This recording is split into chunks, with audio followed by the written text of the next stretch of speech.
"You don't belong here." The words cut like glass, sharp and humiliating. Before Maya Brooks could even form a reply, the sting of Sloane Barrett's hand crashed against her face, echoing through the polished air of first class. The sound was so sudden, so violent, it was as if someone had torn a hole in the gold-plated silence that cloaked the cabin. 50 passengers froze in disbelief. A few phones rose instinctively, capturing the moment, while others simply stared, their mouths open, unable to process what they had just witnessed. Maya staggered back in her seat, the metallic taste of blood spreading across her tongue. The leather headrest absorbed the impact of her body, but not the humiliation coursing through the room. All around her, affluent travelers looked on with a mix of shock and morbid curiosity. Some clutched their champagne glasses tighter, some whispered, and some, disturbingly, smirked. This wasn't just a slap, it was a declaration. A public proclamation that Maya did not belong in a seat she had rightfully paid for. But none of them, neither Sloane, nor the Martins in row 1, nor even the silent captain waiting at the front, knew who Maya Brooks really was. They didn't know that the quiet woman in the navy cardigan had built the very airline whose wings carried them across the sky. The slap was not an ending. It was the ignition of a storm that would shake every soul on board. Would you accept being told you don't belong in a space you earned? Comment yes if you'd fight back. Comment no if you think you'd stay silent. Don't forget to like this video. Your support helps expose stories that must be told. The cabin didn't breathe. For a long, suspended moment, the air itself seemed to hold its breath, as if the very plane were stunned by what had just occurred. Maya Brooks sat still, the right side of her face glowing red where Sloane Barrett's hand had landed. A small bead of blood traced its way down from the corner of her lip, but Maya did not move to wipe it away. Instead, she straightened her spine and lifted her chin. Her eyes were glacial, terrifying in their stillness. There were no tears, no angry shouts, no collapse into victimhood, just silence. And that silence was louder than any outburst could have been. It wrapped around the cabin like an invisible rope, pulled tighter and tighter, making every passenger fidget in their plush leather seats. The unease grew heavier with each second Maya refused to break. Passengers whispered. Someone stifled a laugh. A woman across the aisle gasped, clutching her pearls. But Maya remained unmoved, embodying a dignity so sharp it made others avert their gaze. Those who had been recording on their phones now leaned closer, realizing they weren't just capturing a petty argument, but the beginning of something that felt historic. In that silence, Maya's thoughts burned. This slap was not a conclusion. It was the opening act of a storm that would swallow everyone in its path. She had faced hostility before, in boardrooms, in negotiations, in subtle dismissals whispered behind her back, but never so brazenly, never so publicly. And as the seconds ticked by, the quiet became unbearable. Even Sloane, whose palm still tingled from the strike, felt her authority wavering under the weight of Maya's unflinching composure. The storm was forming, and no one on that flight could escape what was coming. 20 minutes before the slap that silenced the cabin, Maya Brooks had walked calmly through the bustling gate at Los Angeles International Airport. There was nothing about her appearance that screamed power. No entourage, no designer labels stitched in gold, no high heels clicking like a battle drum. She wore a navy cardigan layered over dark denim, her steps steady, her leather messenger bag worn soft from years of travel. She looked like any other frequent flyer making her way from Los Angeles to New York. And that was exactly the point. As the CEO of Skyline Airways, Maya had crisscrossed this country more times than she could count. She could have sat in a private jet, shielded from the ordinary inconveniences of commercial travel. But tonight was different. She had deliberately booked a ticket under her maiden name, Maya Ellis, to strip away the armor of status. She wanted to see her airline as her customers did, raw, unfiltered, without the velvet curtain of privilege. When she scanned her boarding pass and stepped into the first-class cabin, she carried with her decades of achievement. She remembered the uphill battles, the nights negotiating aircraft deals with stubborn financiers, the countless mornings persuading skeptical investors to back her vision, the bruising wars in boardrooms where she was often the only black woman at the table.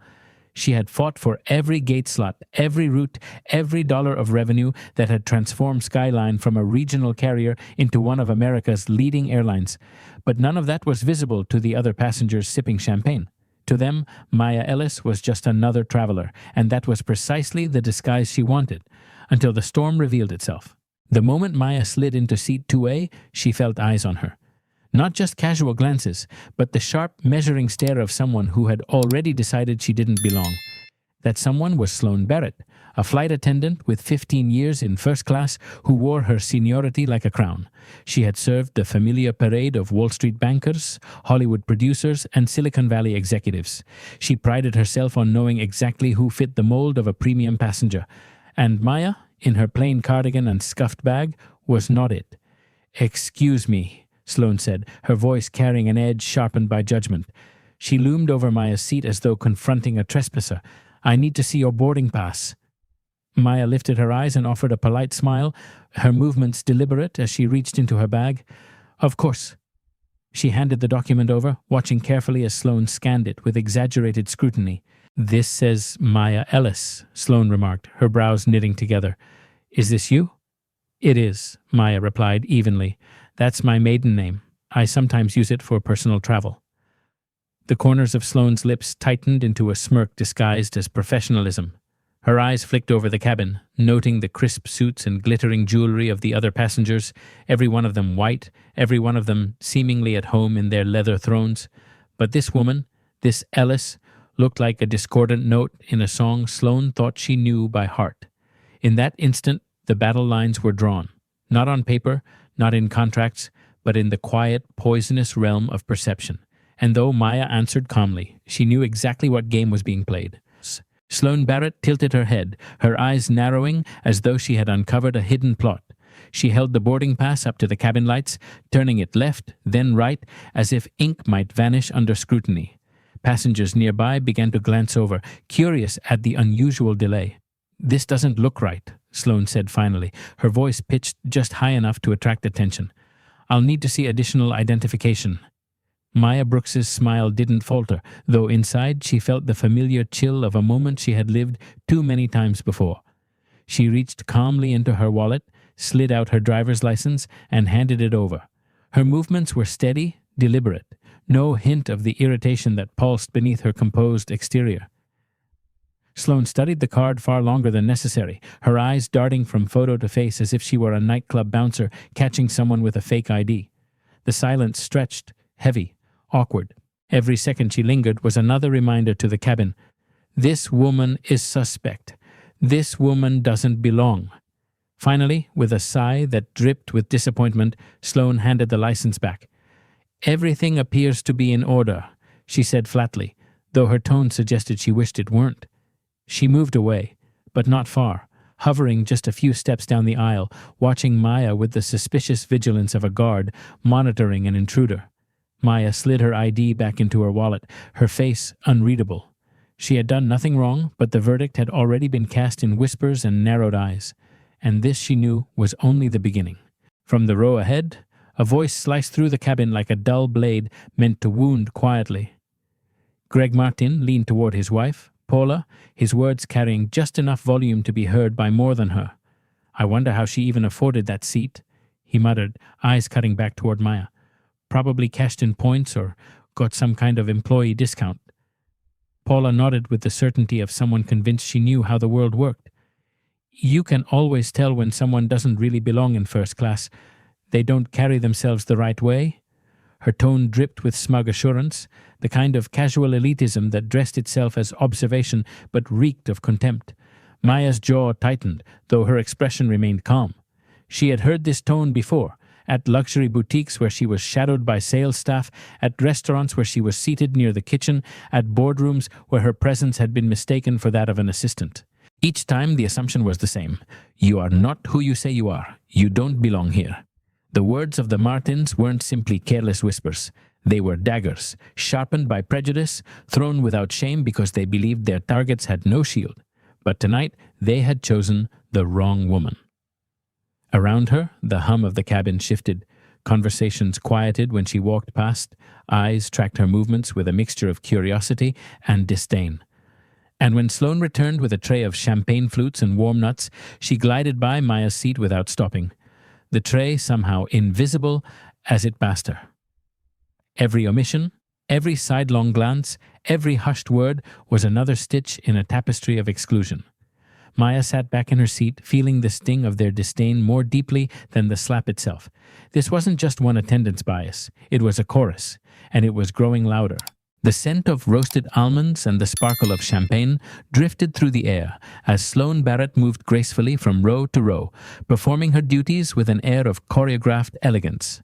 Every passenger in first class received the golden treatment: warm towels folded neatly onto trays, champagne poured into crystal flutes, polite conversation delivered with a smile that seemed to brighten at every seat except one. When Sloane reached Maya Brooks, her hands somehow skipped the ritual. The towel that should have been offered remained folded on the silver cart. The champagne flute passed her seat without pause. The tray of almonds slid by as though her row did not exist. For Maya, the omission was deliberate, sharp, and humiliating in its clarity. She was being erased, not with words, but with absence. Passengers noticed. Some smirked knowingly, as if Sloane's exclusion confirmed what they had whispered earlier, that Maya was an imposter in their world. Others looked away uncomfortably, unwilling to intervene. The message was unspoken but undeniable: you are not one of us. Maya's pulse remained steady. She had fought battles fiercer than this, in conference rooms where billions of dollars hung in the balance, in negotiations where the future of her airline was at stake. But sitting here, in a seat she had paid for, in a cabin she had built with her own vision, she felt like a trespasser on her own land. She did not reach for the absent champagne. She did not ask for the almonds. Instead, she let the moment etch itself into her memory, another piece of evidence in a growing case. She knew. This was no longer about one slap, one insult, one omission. This was about a culture laid bare. Maya Brooks leaned back in her seat, the leather pressing cool against her shoulders, and let her mind drift, not out of escape, but into remembrance. The sting on her cheek reminded her of every invisible battle she had ever fought.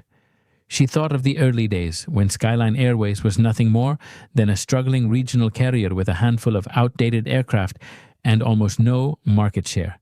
Everyone told her it would fail. Banks turned her away. Investors questioned her ability.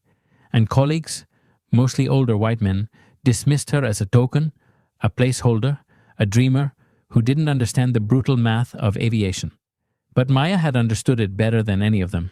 She had spent sleepless nights studying balance sheets, days negotiating fuel contracts, and years clawing her way through the political minefield of federal approvals. She had sat across from competitors who smirked at her presence, only to outmaneuver them with sharper deals and harder numbers.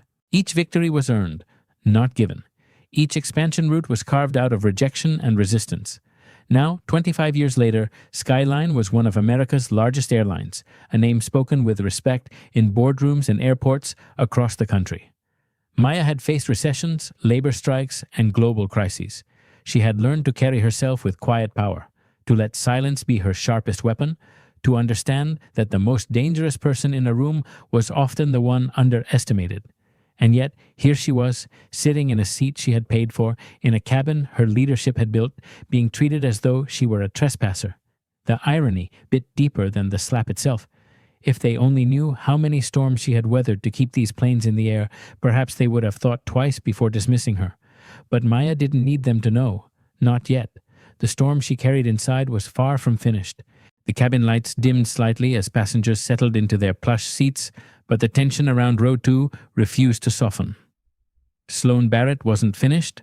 Her lips pressed tight, her eyes sharp with suspicion. She glanced toward the galley and beckoned her colleague.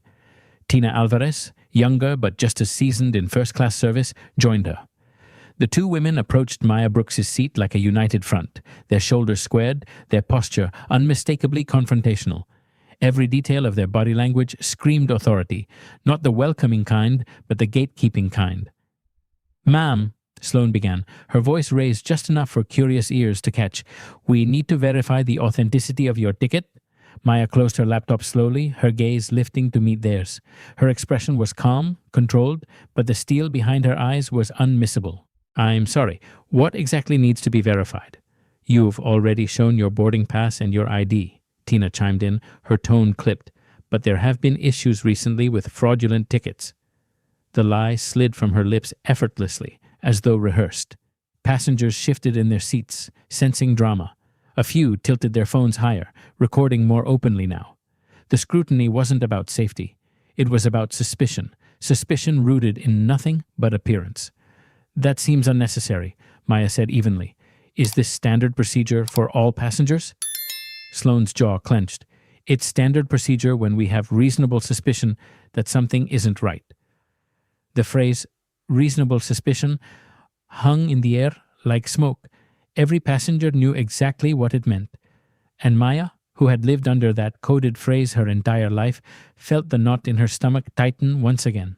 The words reasonable suspicion floated through the cabin, poisonous in their vagueness, yet sharp in their intent. Passengers straightened in their seats, some hiding behind magazines, others angling their phones to record more clearly. Everyone understood what was being said, even if the words themselves wore a mask of professionalism. Maya Brooks drew in a slow breath, steadying her pulse. She had heard those words before, at luxury boutiques where guards shadowed her, at restaurants where hostesses seated her near the kitchen, in meetings where she was mistaken for someone's assistant. Reasonable suspicion was the shield that cloaked prejudice, a phrase that turned bias into procedure. She leaned forward slightly, her voice calm, even, but laced with authority. "And what exactly," she asked, her tone slicing through the heavy silence, "has aroused this reasonable suspicion?" Sloane and Tina exchanged a glance, their confidence faltering for a fraction of a second. Then Sloane said it, the euphemism so thin it barely qualified as a disguise. "You just don't seem like our typical first-class passenger." Gasps rippled through the cabin. A few passengers shifted uncomfortably in their seats, suddenly aware that their silence made them complicit. The truth, unspoken but understood, had finally been said aloud. Maya felt the heat of the moment press against her skin, but her face remained unreadable. Inside, however, a storm raged. Every fiber of her being told her this was not just an insult, not just poor service, this was a battle line being drawn across the aisle. And she was not about to retreat. Have you ever been judged unfairly just by the way you look? Share your story in the comments. Your voice might inspire someone else to stand strong. And don't forget to subscribe if you believe these stories must be heard. Maya Brooks did not flinch. She had no intention of giving them the satisfaction of visible anger. Instead, she reached calmly for her phone, her fingers moving with deliberate precision. To the attendants, it might have looked like nervous texting, but every tap was calculated, every note a brick in the case she was building. She typed quickly, FL 2847, gate agents and attendants, Sloane Barrett, Tina Alvarez, multiple passengers watching. Being subjected to discriminatory treatment, need legal team on standby, document all witness seats. Her eyes scanned the cabin as she typed, memorizing faces. The woman in 3C with a phone already raised, the young man in 4D whispering to his partner, the couple in 1B whose disdain had turned into thinly veiled amusement. Every detail mattered. Every detail would be evidence. Then she did something small but powerful. She adjusted her phone so that the screen reflected in the polished metal of the seat divider. The attendants could see she wasn't panicking, she was recording, documenting, preparing. It was a subtle reminder that their actions were not hidden in the hush of the cabin. They were being preserved in real time for courts, for lawyers, for the world. Her message pinged back almost instantly. We're standing by, document everything. If escalation occurs, signal us. You are not alone. Maya slipped the phone onto her lap, her face composed. She had just turned the tables, even if no one else realized it yet. For the first time since Sloane had confronted her, the attendants looked uneasy, their control slipping as they realized the narrative might no longer be theirs to dictate. "Ma'am, put your phone away." The sharp command snapped across the aisle like a whip. Sloane Barrett's voice had lost its forced professionalism and now carried the brittle edge of frustration. She stood over Maya Brooks, arms folded as if the authority of her uniform alone could erase what had already been captured. Maya looked up, her expression calm, unshaken. Around her, at least half the passengers had their phones out, some recording openly, others scrolling through social media, oblivious. Not a single one of them had been told to stop. The hypocrisy was glaring, and Maya knew it. "I see other passengers using their phones," she said evenly, her voice low but clear enough for nearby rows to hear. She gestured subtly toward the glowing screens all around her. "That's different," Tina Alvarez interjected, stepping in beside her colleague. "Those passengers aren't causing problems." The absurdity of the statement hung heavy in the air. Maya had done nothing but sit quietly, comply with every request, and speak politely. Yet somehow, in their eyes, her calm resistance was framed as disruption. The passengers' recording shifted slightly, angling their lenses to capture more of the exchange. A murmur ran through the cabin. This wasn't about safety anymore. This was about singling out one woman, and everyone knew it. Maya's hand rested on her phone, but she didn't put it away.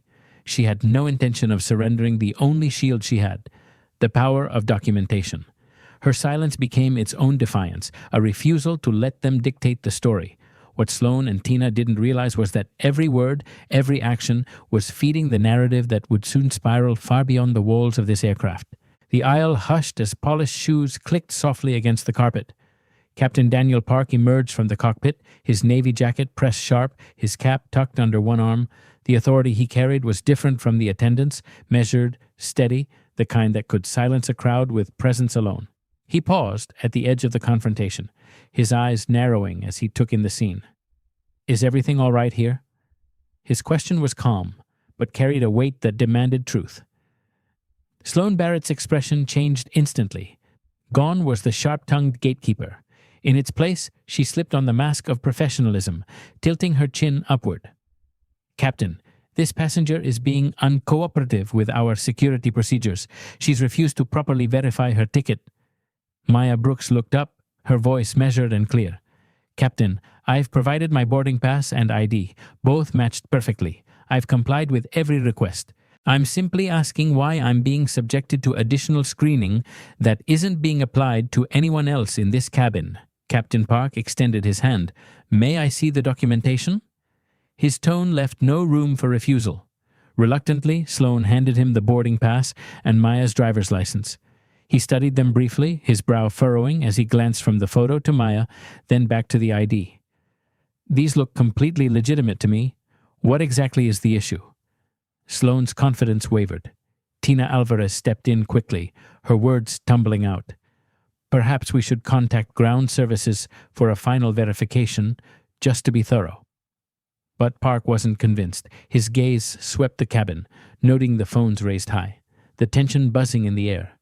Something about this scene didn't feel like a routine check. It felt like something far more dangerous. Maya Brooks could feel the weight of 50 pairs of eyes pressing down on her. The air was thick with curiosity, with judgment, with the invisible electricity of a moment teetering on the edge. Captain Daniel Park still held her boarding pass and ID in his hands, his brows furrowed as he looked between her and the attendants. Everything matched.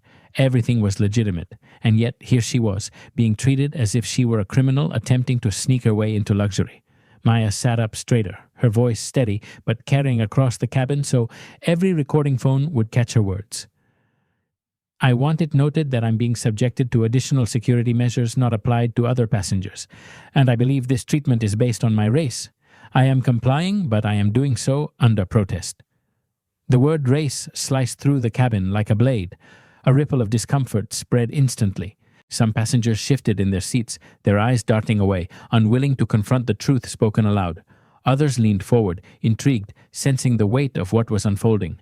And those who were filming, those cameras zoomed closer, realizing they were capturing more than a dispute over a boarding pass. They were documenting what could become a civil rights scandal 30,000 feet in the air.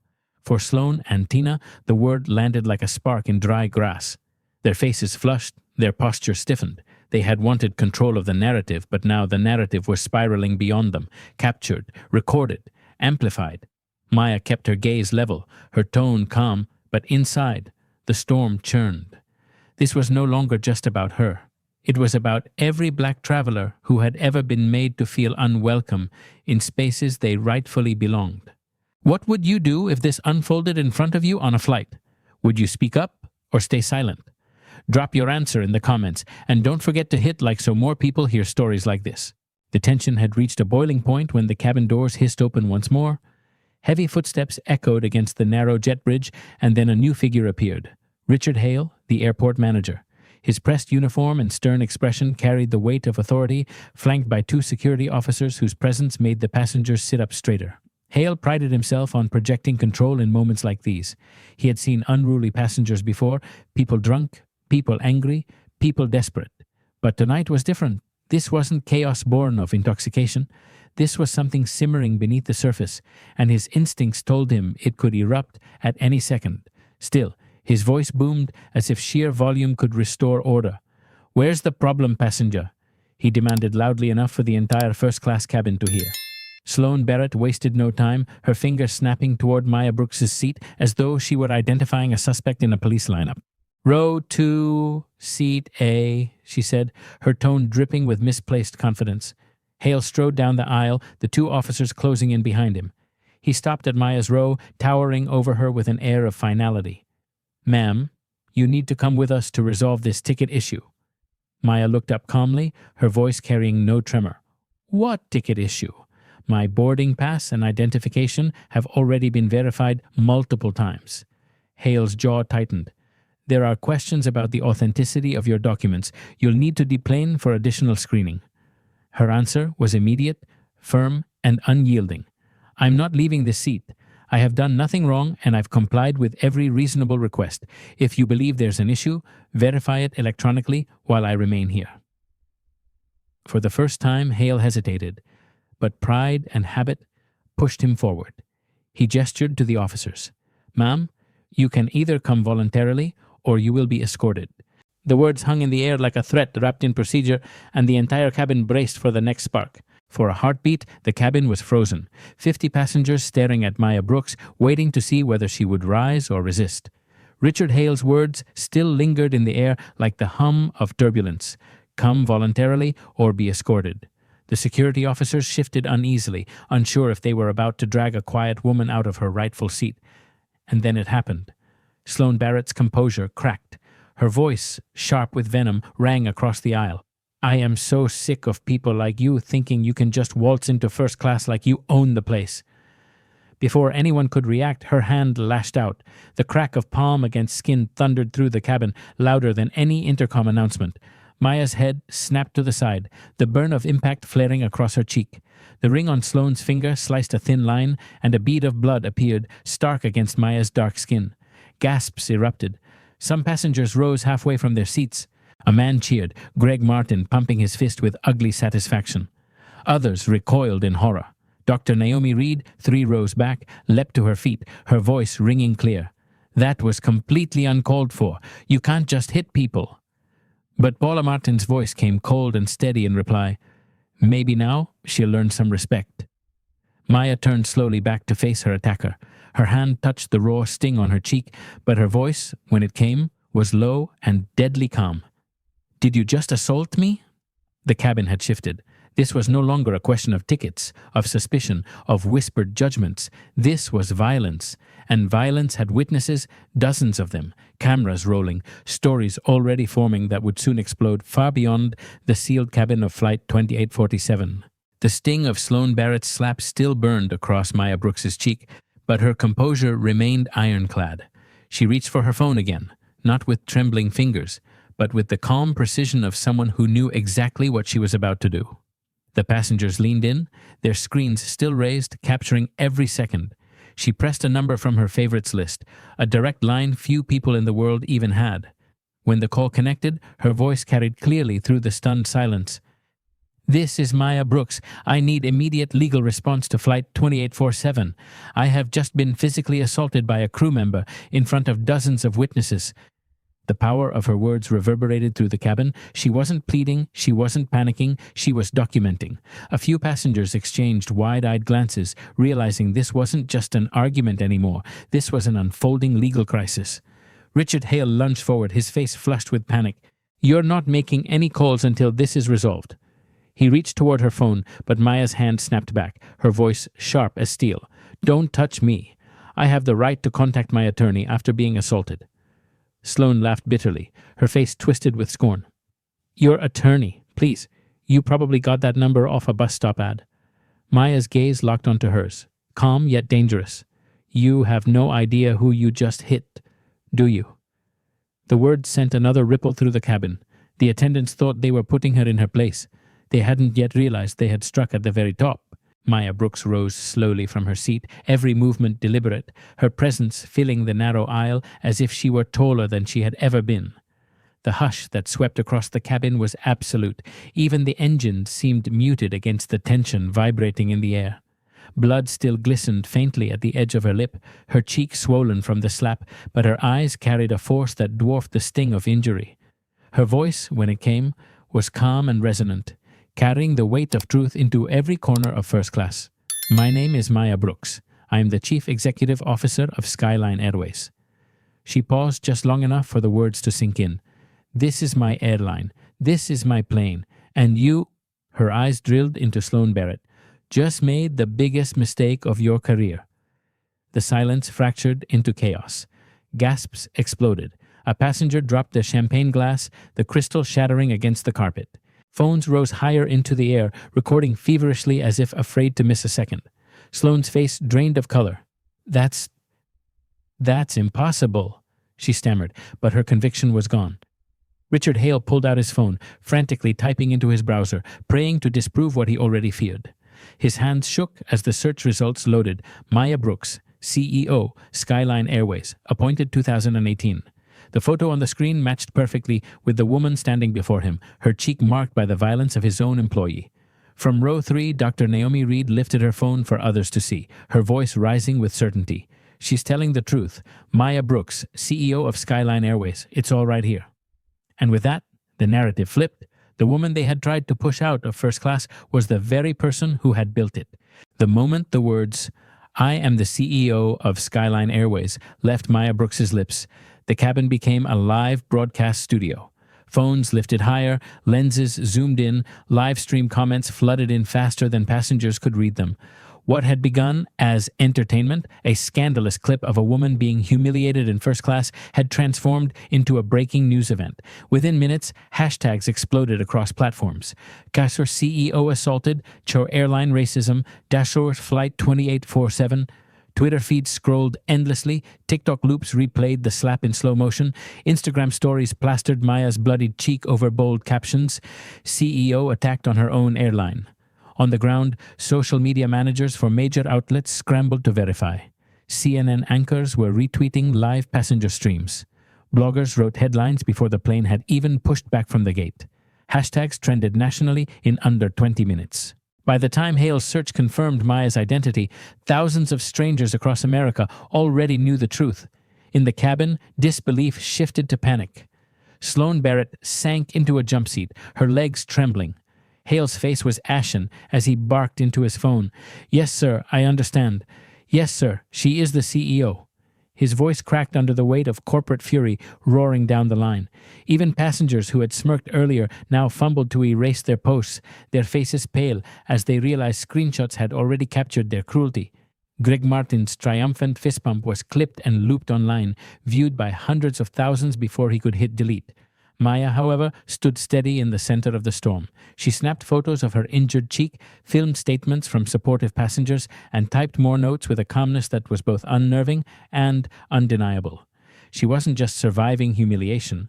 She was building a case in real time, amplified by millions of strangers beyond the fuselage. If you believe injustice should never go unnoticed, hit the like button right now so more people see stories like this. The balance of power flipped in an instant. What began as humiliation had turned into a reckoning, and every person in the cabin could feel it. The woman they had doubted, mocked, even assaulted, was suddenly no longer just another passenger. She was the one with the authority to decide careers, reputations, and the very future of the airline itself. Richard Hale's phone buzzed nonstop. Corporate headquarters demanding answers he couldn't provide. Sweat trickled down his temple as his voice cracked into the receiver. "Yes, sir. Yes, I know. No, I didn't know she was on board. Yes, I understand this is catastrophic." His words betrayed the panic in his chest, a panic Maya Brooks observed without saying a word. Then she stood, her voice calm yet cutting through the noise with the clarity of a blade. "Sloan Barrett," she said evenly, her eyes locking onto the trembling attendant. "You're fired, effective immediately." Gasps filled the cabin. Sloane's face went white, her hands clutching the jump seat as if it could anchor her against the collapse of her world. Maya turned next to Richard Hale. "You failed to de-escalate, you enabled discriminatory treatment, and you attempted to strip me of my rights. Your employment with Skyline Airways ends tonight." The airport manager stammered, but his words died in his throat.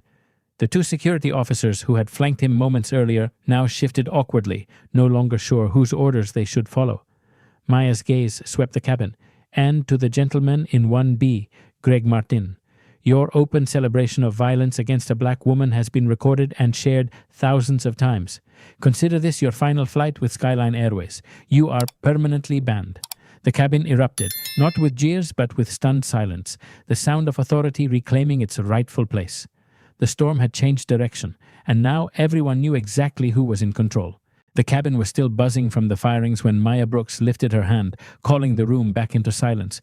Her voice carried the steadiness of someone used to commanding boardrooms, but it held something more, moral clarity, sharpened by humiliation that had turned into resolve. Let me be clear, she said, standing tall in the aisle. This isn't just about me. What happened tonight is the symptom of something bigger, a culture that has tolerated bias and disguised it as procedure. Her words struck like thunder rolling across the rows, landing on every passenger, every crew member, every camera, still recording. She continued, each sentence measured, decisive. Effective immediately, Skyline Airways will implement mandatory bias training for every employee at every level. We will establish an anonymous reporting system so no passenger or worker has to fear retaliation for speaking the truth. And we will be partnering with leading civil rights organizations to conduct a full audit of our practices, every policy, every training, every standard. Gasps gave way to murmurs. Some passengers nodded, their faces softening in recognition of the gravity of her commitment.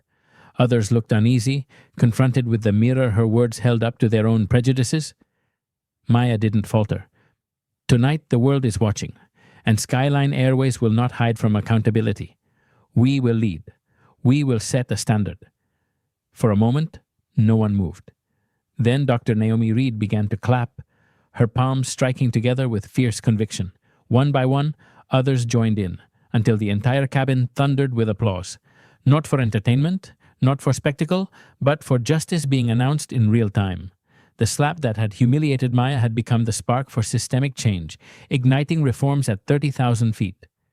As the cabin filled with applause, the sound of Richard Hale's phone vibrating violently on the armrest cut through the moment.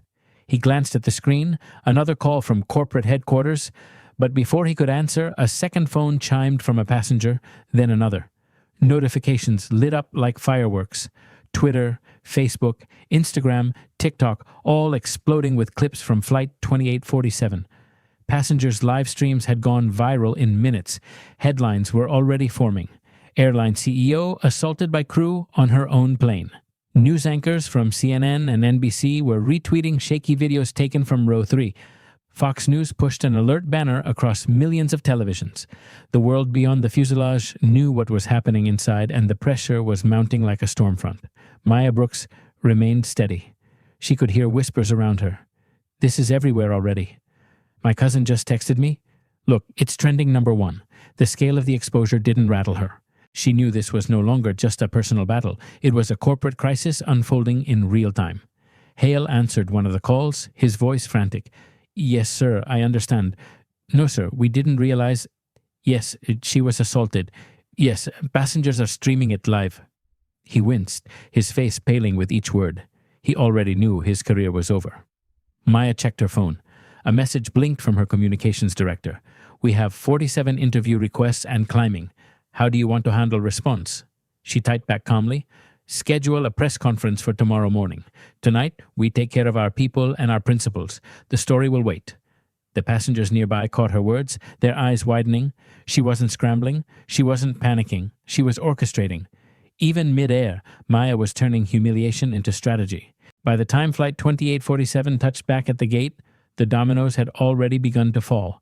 The very people who had turned Maya Brooks's presence into a spectacle now faced the weight of accountability. Sloan Barrett was the first. Escorted off the aircraft by security, her uniform wrinkled and her eyes red from sobs, she pleaded with anyone who would listen. I didn't know. I didn't mean, please. I have 3 children. But the cabin full of witnesses wasn't moved. The video of her slap had already been viewed over 2 million times before she even reached the terminal. Online activists had found her Facebook page filled with inflammatory posts that painted an even darker picture. By morning, she would receive a certified termination letter, fired for cause, with no severance, no benefits, no chance of returning to the airline industry. Richard Hale fared no better. His attempt to flex authority in the cabin had backfired catastrophically. The airport authority released a statement within 18 hours, distancing themselves from his actions and announcing his immediate dismissal. His LinkedIn profile, once boasting 12 years of management, quietly disappeared. Federal regulators had already flagged his conduct for investigation, and whispers spread that his aviation career was over before sunrise. The collateral damage spread to passengers too. Greg Martin's fist pump of approval after Maya's assault was screen captured and circulated endlessly online. His employer, a prestigious financial firm, issued a statement condemning his behavior and fired him within 24 hours. Paula Martin, who had coldly remarked, "Maybe now she'll learn some respect," resigned from her charity board under the weight of public outrage. Each downfall was swift, merciless, and amplified by millions of digital voices. What they thought was a private show of disdain had become a global display of prejudice, and the consequences were permanent. The fall of individuals was only the beginning. By the next morning, the weight of Washington bore down on Skyline Airways.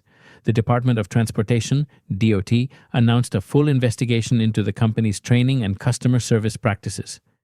The Equal Employment Opportunity Commission, EEOC, opened its own inquiry, probing whether this was an isolated incident or part of a larger pattern of discrimination baked into the airline's culture.